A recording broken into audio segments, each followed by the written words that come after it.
Oi, povo. Então, bom dia. Eu já tô tentando filmar esse vídeo faz umas 4, 5 vezes já.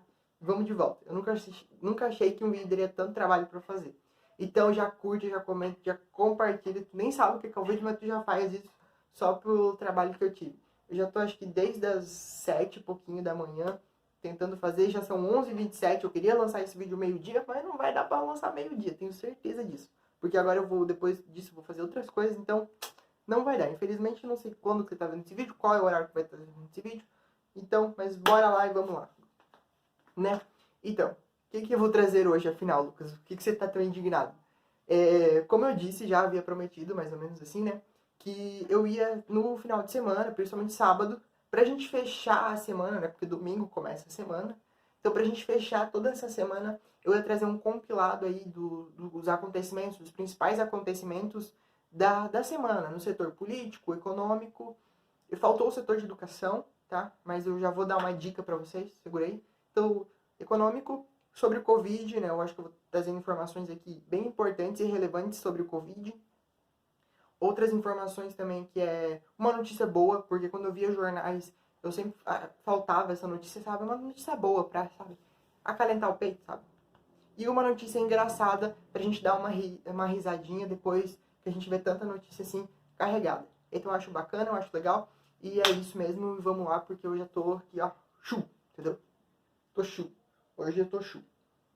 A notícia primeiro da educação é que eu não coloquei nessa, provavelmente na próxima já vai ter. Mas hoje mesmo começa as votações para escolher a data do Enem. O MEC lançou isso daí de última hora, faz acho que 2 dias atrás que ele falou sobre, e as votações começam hoje na página do participante INEP, ponto alguma coisa aqui. Eu vou deixar o link na descrição, você acessa lá e aí você vota conforme a sua realidade, né?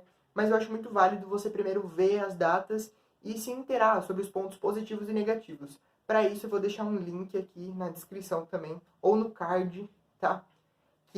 Sobre um vídeo da Débora Aladim, do canal dela, né? Que ela fala sobre essas datas do Enem, pontos positivos e negativos. O vídeo é um pouco longo, mas ele é muito informativo. Se você gosta de saber sobre estudos, sobre isso, eu indico o canal dela. E ela falou sobre as datas do Enem. Eu fiquei bem inteirado por causa dela, né? Porque eu não estava sabendo. Eu fiquei sabendo ontem, né? Postei no meu Instagram. Então, se você me segue nas redes sociais, talvez você chegue uma notícia aqui que demore um pouco mais para chegar nos vídeos, né? Então, se você quiser me seguir nas redes sociais, é Luca_Felski, F-L-S-K-I, né? Em todas as minhas redes sociais, no Twitter e no Instagram. São as principais que eu uso, né? Na verdade, eu uso bem mais no Instagram, então fica a dica. E elas estão aqui na descrição do vídeo também, tá bom? Então vamos começar. Primeiramente, sobre o cenário político, a gente tem que... primeiro eu tenho que inteirar vocês e falar sobre aqueles protestos que aconteceram dia 19 19 de abril, né? Que tinham e traziam ideias antidemocráticas, ideias aí que eram contra o Estado democrático, né? E aí, muitas pessoas ficaram abismadas com esses protestos que aconteceram em diferentes partes do Brasil, sabe? Então aconteceu em Brasília, aconteceu em São Paulo, aconteceu em Belo Horizonte, aconteceu em muitos outros lugares, tá bom? E então ficaram, principalmente o Procurador-Geral da República, que é o nome Augusto Aras. Eu vou ficar olhando porque eu tenho uma colinha aqui, tá? Augusto Aras, ele abriu um inquérito para fazer um levantamento de se esses protestos estavam sendo pagos para acontecer, se estavam sendo incentivados para trazerem essas ideias antidemocráticas, de fechar Congresso, de ofender ministros do STF. Então, ele abriu um inquérito e que investigava muitas pessoas aí que estavam envolvidas. Então, ele falou que era para tomar cuidado ali e para investigar mesmo essas questões aí, se estavam sendo pagos ou não, tá bom? E aí, a gente entra para a notícia da semana, que Sarah Winter, né, a mais conhecida como Sarah Winter, o nome dela verdadeiro é Sara Fernanda Giromini, tá? Giromini. Ela foi presa porque ela era uma das investigadas que estavam aí ligadas nesse processo de levantamento de fundos para esses atos antidemocráticos, tá? Então ela acabou sendo presa. A sua prisão aconteceu dia 15/6, tá bom? Agora, no comecinho da semana. E a prisão dela primeiramente era provisória, somente para 5 dias, só que poderia ser prorrogada para 5 dias e acabou sendo prorrogada. Eu não sei a localidade onde ela está, mas eu acho que eu vou colocar aqui embaixo, tá bom? Para vocês verem, tá? Então ela acabou sendo presa por essa investigação aí, tá bom? A Procuradoria-Geral da República fez o pedido de prisão na sexta-feira, dia 12, e a autorização foi assinada por um ministro do STF, Alexandre de Moraes, no domingo, dia 14, e ela foi presa dia 15, tá bom? Outra coisa que também aconteceu muito recente foi que um grupo de apoiadores de Bolsonaro que estavam lá na esplanada, tá, dos ministérios, que inclusive contava com aquele grupo Os 300, que por via de regra não, mas por assim, né, Sarah Winter comandava esse grupo Os 300, tá bom? Inclusive, outros membros foram emitidos 5 mandados de prisão para também membros do grupo Os 300 que estavam sob investigação dentro desse inquérito aí, para avaliar se estavam sendo, se esses protestos estavam sendo bancados ou não, tá bom? Acabaram sendo presos esses 5, tá bom? E esse grupo aí que estava montado ali na frente da esplanada acabou sendo retirado por descumprir um decreto ali de Brasília que fala sobre aglomeração em locais públicos, né, por causa dessa nossa pandemia. E foi isso. Próxima notícia é sobre o Ministério da Educação, o ministro da Educação, né, ele acabou saindo após 14 meses de mandato e ele não sai de cena do governo, ele recebeu uma indicação para outro cargo, né, para ser o chefe do Banco Mundial. Para quem não sabe, o Banco Mundial é um banco que consta em alguns países, tá? E o Brasil é o principal acionista, então ele tem o direito de indicar aí quem vai ficar ali na liderança desse grupo, desse banco, né? E aí vai o nosso ex-ministro. O nosso ex-ministro saiu aí com um mau histórico, digamos assim, porque muitas pessoas que querem falar sobre educação não estavam conseguindo chegar num consenso, acharam que ele fez um trabalho meia boca e mal feito, como uma deputada, Tabata do Amaral, se eu não me engano. Eu vou colocar o nome dela aqui, tá? Então, a Tabata do Amaral, ela achou também, e eu inclusive sigo ela no meu Instagram, por isso que eu sei do que ela fala, mais ou menos, tá bom? E ela falou que o ministro não estava cumprindo, assim, com as diretrizes, foi um dos piores ministros da educação que o Brasil já teve. Então ele saiu ali entre tancos e barrancos, além de também vídeos mostrando ele ofendendo ministros da STF e outras coisas mais, tá bom? Só tô aqui para falar que ele saiu. Outra repercussão, próxima notícia, sobre política também. Outra repercussão essa semana, que foi muito forte no Twitter, Instagram e diversas outras redes sociais, como YouTube, vendo vídeos também, né? Que foi a prisão de Fabrício Queiroz, ex-assessor e ex-motorista do senador Flávio Bolsonaro, que é filho do nosso presidente Jair Bolsonaro. Ele foi preso na manhã de 18/6, tá bom? Então também bem pertinho aí, tá? No imóvel de Frederic Wassef. Frederic Wassef é advogado da família Bolsonaro. E Queiroz estava na casa dele, inclusive eu vi a reportagem, tá? De outras emissoras aí, trazendo essas questões, essas notícias. E ele estava ainda nem na casa, assim, tem a casa principal e tem a casa do caseiro, que cuida da casa ali, porque é uma espécie de chácara, de sítio, assim, alguma coisa assim. E ele estava na casa do caseiro ali, instalado, tá? E Queiroz, por que ele foi preso? Porque ele está numa investigação aí de rachadinha, que é uma investigação que está acontecendo desde 2018, tá bom? Sobre essa rachadinha aí, que era o quê? Funcionários públicos estavam tirando do seu salário e dando a Queiroz e a demais pessoas ali, que eu não trouxe hoje, porque são as informações da semana. Se você quer saber mais sobre exatamente esse esquema de rachadinha, você pode entrar aí numa pesquisa no G1, que foi uma das fontes que eu usei, ou demais, R7, não sei, UOL, tem vários aí, bastante, tem muitas coisas acontecendo, tá bom? Então foi isso. Público... eu posso falar sobre, né? Quem pediu, onde foi emitido o malemoleixo, né? O mandato de prisão. O Ministério Público do Rio de Janeiro pediu a prisão de Queiroz porque, segundo o órgão, o ex-assessor de Flávio Bolsonaro continuava cometendo crimes, estava fugindo e interferindo na coleta de provas desse inquérito aberto aí sobre a rachadinha. Então, ele estava interferindo nesse processo de provas. a Justiça autorizou também a prisão da mulher de Queiroz, Márcia Oliveira Aguiar, tá? E sempre quando eu tenho uma notícia aí que eu vou mandar para vocês, seja do ministro, seja de outra coisa, eu sempre vou deixar aqui no PDF, tá bom? Vai ter um PDF que é a pauta, que é a minha colinha aqui pura e crua para vocês, tá bom? Para vocês lerem, saberem de onde eu tirei essas notícias e se interarem se vocês tiverem alguma dúvida, tá? Agora um papo mais economia. Não sei se é muito pro meu público, mas vamos ver. Novos saques do FGTS. Foi postado dia 19/6, tá bom? Então foi ontem. Então é uma notícia bem fresquinha. Cada trabalhador poderá sacar até R$ 1.045 da conta ativa do emprego atual ou inativas de empregos anteriores, tá bom? Ao fazer a consulta pelo app ou site, o trabalhador também poderá optar por não fazer o saque emergencial ou ainda poder devolver o valor para a conta do FGTS caso o crédito já tenha ocorrido. Então, já estava liberado para consulta para consultar o seu saldo, né? Só que era por outros tipos de canais, se eu não me engano, por telefone e pelas agências físicas, né? Só que agora foi liberado para o app. Inclusive tem o app na notícia aqui e tem o quadro de liberação o calendário para liberação do valor, tá bom? Tá aqui na descrição, dentro do PDF, você entra, você olha e você também está inteirado. Outro papo de economia é o preço dos combustíveis nos postos sobem na semana. Outro papo de economia é que os preços dos combustíveis nos postos sobem na semana, segundo a ANP, tá bom? A ANP é a Agência Nacional de Petróleo, Gás Natural e Biocombustível. Ela fez esse levante, mostrou esse aumento aí, né? E eu vou falar para vocês os aumentos certinhos. Segundo o levantamento semanal na agência, o valor médio do litro da gasolina para o consumidor subiu 1,9% para 3,986, ficando em R$ 4,06, aí R$ 4,061, né? Então R$ 4,06.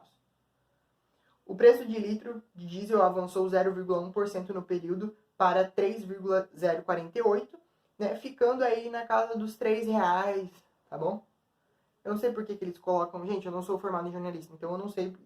economista. Eu não sei porque eles colocam os valores assim, tipo... 3,051. Por que não coloca só 3,0? Né? Não sei. Fica aí essa dúvida no ar. Se você sabe, por favor, me responda aqui nos comentários.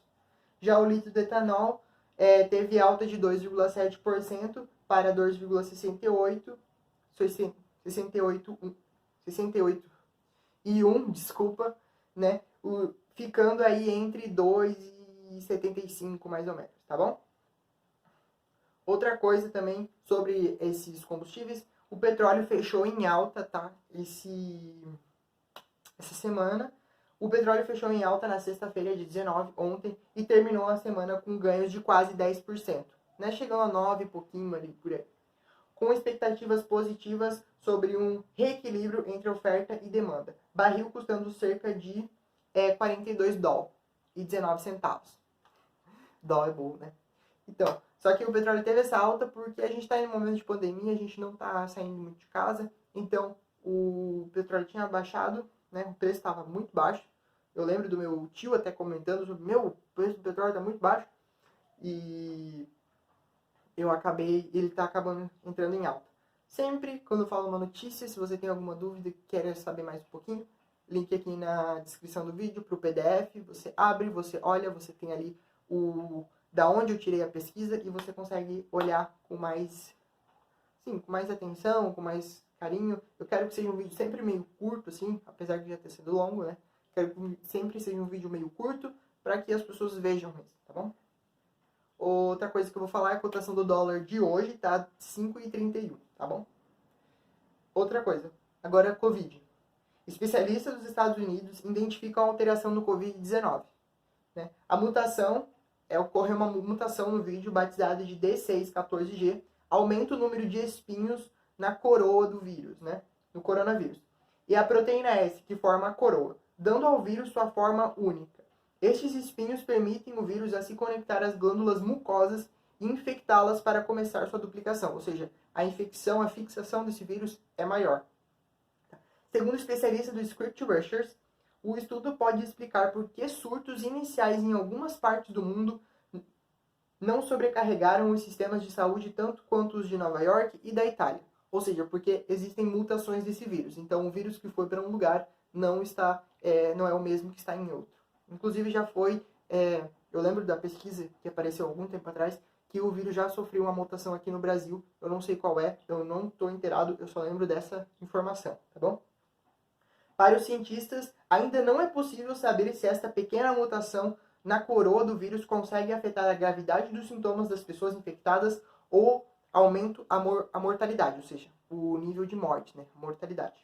Os pesquisadores que realizaram experimentos laboratoriais dizem que mais pesquisas, incluindo estudos controlados, amplamente considerados como um padrão ouro dos testes clínicos, precisam ser feitos para confirmar sua conclusão de experiência em tubos de ensaio. Ou seja, mais pesquisas devem ser feitas para a gente fazer uma afirmação mais coerente, mais certa. Mas, inclusive, essa pesquisa está apontando esses dados. Então, se você puder, fique em casa. Aí tá a minha dica para você, tá bom? Fique em casa, fique de boa, vai ver uma Netflix, vê os meus vídeos aí, tá bom? Que eu vou deixar linkado no card. Inclusive, eu dei dicas de séries. Não, a de séries não saiu ainda, tá? Vai sair dicas de séries, mas já dei dicas de animações, minhas animações favoritas. Então, você pode aí dar uma olhada nesses vídeos aí e ficar em casa. Se você pode, claro. Se você não pode, daqui a pouco eu mando uma mensagem para você. Mais informações sobre Covid-19 no Brasil, tá? O Brasil teve 1.221 novas mortes registradas em razão do novo coronavírus em 24 horas. Ou seja, de ontem para hoje, tá? Com isso, são 49.090 óbitos pelo Covid-19 até sexta-feira, dia 19, no país. E 1.038.568 casos confirmados. Eram 983.359 até a noite de quinta. Ou seja, houve 55.209 novos casos. Então a gente está em um pico crescente de volta. Se você pode ficar em casa, fique em casa, tá bom? O país teve pelo quarto dia consecutivo mais de 1,2 mil mortes registradas no período de 24 horas. É a primeira vez que isso acontece desde o início da pandemia. E aí, eu vou disponibilizar aqui junto no PDF o gráfico de óbitos por estado, tá bom? Desde os óbitos desde o início da pandemia e registrados nas últimas 24 horas em cada estado. Os estados que estão aí batendo o número de óbitos mais, né, são São Paulo, Rio de Janeiro e Ceará, tá bom? Próxima notícia, também sobre Covid. Total de casos de Covid-19 no mundo, né? Eu acho bacana você saber não só o que está acontecendo no Brasil sobre o Covid, mas também no mundo. A gente está tendo aí confirmados 8.685.046, recuperados 4.269.861 mil, mortes 460.506, tá? E tem alguns países aí que não contam. Inclusive nesse gráfico que eu deixei aqui embaixo também, né? Desse total de casos, aparece a posição de cada país nesse ranking aí, tá bom? Primeiro lugar tem Estados Unidos, segundo lugar Brasil, terceiro lugar Rússia, quarto lugar Índia e Reino Unido, quinto lugar, tá bom? Você pode ver o gráfico aqui. Esse gráfico foi tirado no Google. Se você pesquisa Covid-19 estatísticas, você consegue já achar esse gráfico, tá bom? E agora vamos para a notícia boa, finalmente, para a gente dar uma esquematizada no vídeo, né? Uma notícia boa é que país ergue estátua de 6 metros em homenagem a profissionais de saúde. Vamos lá. Acho muito bacana, né? A gente incentivar esses profissionais da saúde, a gente dá valor para eles, mas também a gente sempre lembrar que existem outros profissionais, tá bom? Então os profissionais da saúde são essenciais, são, acho que, a linha de frente, né? Só que também tem muitos outros serviços essenciais aí que a gente também tem que valorizar e prestar homenagens, né? Mas vamos lá para os profissionais de saúde, porque eles são, assim, a ponta. Sem eles, não tem como, entendeu? Entre todos os profissionais da saúde, obviamente, se destacam, porque eles são a linha de frente. Vamos lá. A escultura feita por Ergas, acho que é assim que se fala, que é professor da Academia de Artes da Letônia, foi inaugurada na última terça-feira, dia 16, em Riga, na Letônia. Retrata uma médica com os braços estendidos. Argers Bikes chama a escultura de Medicals to the World. Médicos do mundo, em tradução livre. Né? O link está aqui na descrição, junto do PDF, né? Na verdade, está dentro do PDF. e você pode ver essa notícia, que é bem bacana e bem legal, e é aquela coisa que conforta o coração, e a gente fala, nossa, realmente, essa é uma notícia muito legal. E vamos para a notícia mais engraçada, pra gente dar uma risada, depois de tanta notícia ruim, depois de tanto Covid aí que tá tendo, de tanta o surto que tá tendo, né, e sobre as questões políticas e econômicas, vamos lá para uma notícia engraçada. Cachorro sequestra policial no Texas. Carro de policial no Texas, perdão. Sequestra policial ia ser ótimo também, essa notícia ia melhorar em 50% a notícia, com certeza. Vamos lá. Cachorro com comportamento agressivo acabou preso, acusado também de comer o lanche dos policiais. Foi assim, o policial estava lá no Texas, né, no dia 15, aí, sábado dia 15, ele estava lá no Texas, e aí ele recebeu um chamado, o nome da cidade, qual que é? É Kilgore, né? Kilgore. Então ele recebeu um chamado sobre um cachorro que estava ali na rua, meio agressivo com a população ali, com o pessoal ali da região, né, na rua, e eles acabaram chamando o policial. E o policial chegou, encostou seu carro e pensou assim, vou abrir o meu porta-mala, e o cachorro entra, e eu fecho o porta-mala, e aí eu consigo, né, gerenciar ali a questão, levar ele para algum lugar. Para quem não sabe, os carros o porta-mala de carro, ele tem aquela grade, né, para você até prender bandidos, então o cachorro ia ficar seguro ali e ele ia levar para o lugar indicado, né. Só que nessa hora que ele saiu do carro para abrir o porta-mala, o cachorro, que não é bobo nem nada, subiu pro carro e ficou ali dentro, sentado no banco do motorista, entendeu? E aí ele não deixou mais o guarda entrar, e o guarda ficou meio assim, talvez, de mexer com o cachorro, porque é um cachorro de grande porte, é um cachorro de médio porte, eu acho que é considerado, né, um pitbull. Então ele acabou, né, não mexendo e deixando o cachorro ali. A gente não sabe o que aconteceu com o cachorro, se ele estava perdido, se ele estava com fome. Então, os cachorros eles tendem a ficar um pouquinho mais agressivos quando eles estão perdidos, quando eles estão com fome, né? Então, ele simplesmente fechou a porta do carro, deixou o cachorro ali dentro e chamou o serviço de controle animal, que depois veio pro lugar, fez todo o atendimento e o cachorro tá bem e foi levado para ir para um lugar adequado para ele, tá bom? E ele também foi acusado de comer, porque ele comeu a carne seca dos policiais ali. Essa é a notícia que eu queria trazer para vocês hoje. Eu espero que vocês tenham gostado. Eu espero que eu tenha deixado claro as notícias, que vocês tenham ficado pessoas mais informadas. E outra coisa que eu vou me atentar é sempre também trazer uma notícia do mundo ali do entretenimento, uma notícia sobre fofoca, alguma coisa assim, para vocês também saberem o que está acontecendo ali com as celebridades e as pessoas mais famosas, assim, que eu sei que vocês gostam, tá bom? Essa era uma pauta, a próxima vai ter educação e essa pauta. E o vídeo está super longo, então um beijo pra você, curta, se inscreva, comenta e até mais tarde.